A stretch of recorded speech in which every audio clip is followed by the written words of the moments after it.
Hi అండి, welcome back to my channel stay with Bindu. ఈరోజు మీకోసం ఒక సింపుల్ రెసిపీ అండి, స్వీట్ రెసిపీతో మీతో షేర్ చేసుకోవాలనుకుంటున్నానండి.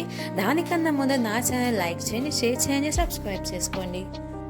ఎవరైనా ప్రెగ్నెన్సీలో ఉన్నవాళ్ళు మీకు స్వీట్ కర్వింగ్స్ ఉన్నాయి అనుకుంటే మీరు ఈ స్వీట్ రెసిపీని మీరు యూస్ చేసుకోవచ్చండి. ఎందుకంటే నా ప్రెగ్నెన్సీలో మా అత్తయ్య నాకు చేసి పెట్టేది స్వీట్ రెసిపీ కాబట్టి ఇన్స్టెంట్గా ప్రిపేర్ చేసుకొని తినడానికి చాలా హెల్తీగా ఉంటుందండి. ఇది ఎలా ప్రిపేర్ చేసుకోవాలో తెలుసుకుందామా అండి.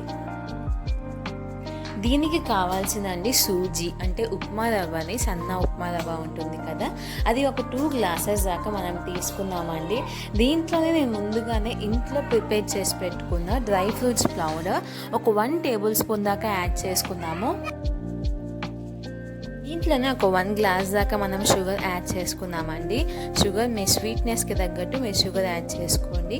అండ్ 1 గ్లాస్ దాకా వేడిగా ఉన్న పాలు పోసుకోవటం వల్ల రవ్వ అనేది సాఫ్ట్గా అవుతుందండి. నేను ఇక్కడ వేడిగా ఉన్న పాలని యూజ్ చేస్తున్నాను.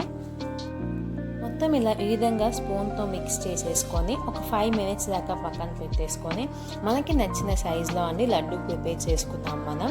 నేను ఇక్కడ కొంచెం గార్నిష్కి నేను ఇక్కడ కిస్మిస్ యూజ్ చేస్తున్నానండి. ఇంకా ఇప్పటి నుంచి అండి నేను రెగ్యులర్గా వీడియోస్ అనేది పోస్ట్ చేస్తూ ఉంటానండి. వై బికాస్ ఇక్కడ నుంచి మేము హౌస్ షిఫ్టింగ్లో మొత్తం ప్రాసెసింగ్లో సర్దుకోవటం అంత ప్రిపరేషన్లో ఉన్నాం కాబట్టి కొంచెం బిజీగా ఉండటం వల్ల నా వీడియోస్ అనేది తీయటానికి కూడా నాకు కుదరలేదండి. ఇప్పుడు నుంచి మీకోసం ఏ వీడియో కూడా మిస్ అవ్వకుండా అన్ని వీడియోస్ చూసేసేయండి. నేను ప్రతిరోజు ఏదో ఒక వీడియో మీకోసం నేను షేర్ చేస్తానండి.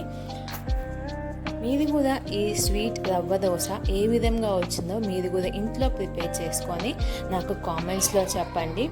Thanks for watching. Please like, share and subscribe. Have a nice day.